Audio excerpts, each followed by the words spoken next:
Hi అండి, నమస్తే. నేను మీ Sravanthi. Welcome to Sravanthi foods.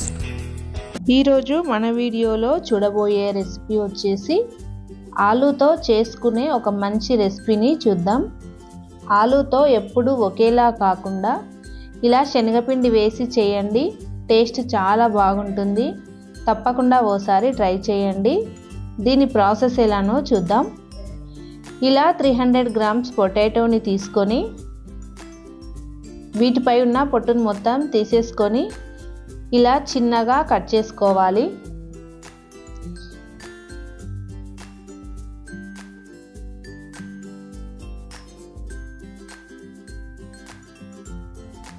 ఇవి మరీ పెద్దగా కాకుండా ఈ సైజులో కట్ చేసుకోండి. ఇలా కట్ చేసుకున్న వాటిని సాల్ట్ వేసుకున్న వాటర్లో వేసుకోవాలి. కలర్ మారకుండా ఉంటాయి.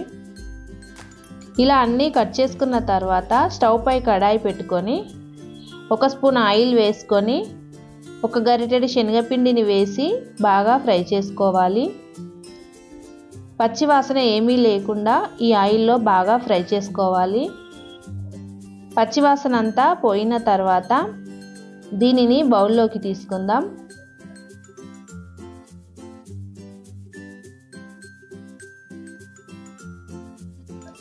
ఇప్పుడు కర్రీ కోసం 3 స్పూన్స్ ఆయిల్ వేసుకోవాలి. ఆయిల్ వేడైన తర్వాత 1/2 స్పూన్ ధనియాలు, 1/2 స్పూన్ మినప్పప్పు, 1 స్పూన్ వరకు జీలకర్ర ఆవాలను వేసుకోవాలి. తర్వాత కారానికి తగ్గట్టు పచ్చిమిర్చీలను వేసుకోవాలి. వీటిని బాగా ఫ్రై చేసుకోవాలి. తర్వాత ఒక చిన్న ఆనియన్ని కట్ చేసుకొని వేసుకోవాలి.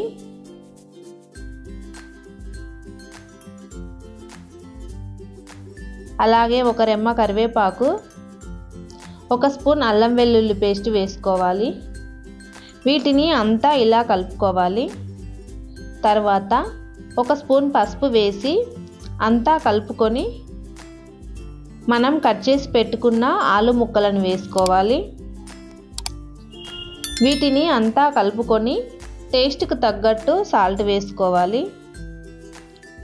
ఈ ఆలు ముక్కలు ఉడికేలా కొన్ని వాటర్ని పోసి అంతా ఓసారి కలుపుకొని మూత పెట్టి మధ్య మధ్యలో కలుపుతూ మెత్తగా ఉడికే వరకు ఫ్రై చేసుకోవాలి.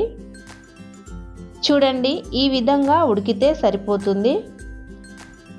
ఇప్పుడు మనం ముందుగా ఫ్రై చేసి పెట్టుకున్న శనగపిండి పేస్ట్ని వేసుకోవాలి. ఇలా అంతా కలుపుకొని 1 నిమిషం ఫ్రై చేసుకోవాలి. 2 నిమిషాలు ఫ్రై చేసుకోవాలి. తర్వాత 1/2 స్పూన్ వరకు గరం మసాలాను వేసుకోవాలి. ఇలా అంతా కలుపుకోవాలి. అలాగే చివరగా కొద్దిగా కొత్తిమీర వేసి అంతా కలుపుకొని స్టవ్ ఆఫ్ చేసుకోవాలి. అంతే అండి, ఎంతో టేస్టీగా ఉండే శనగపిండితో ఆలూ కర్రీ రెడీ అయినట్లే. ఈ కర్రీని అన్నంలోకైనా చపాతీలోకైనా తింటే చాలా టేస్టీగా ఉంటుంది. తప్పకుండా ఓసారి ట్రై చేయండి. ఈ వీడియో కనుక మీకు నచ్చినట్లయితే మీ ఫ్యామిలీ అండ్ ఫ్రెండ్స్కి షేర్ చేయండి. మన ఛానల్ని సబ్స్క్రైబ్ చేసుకోండి. Thank you for watching.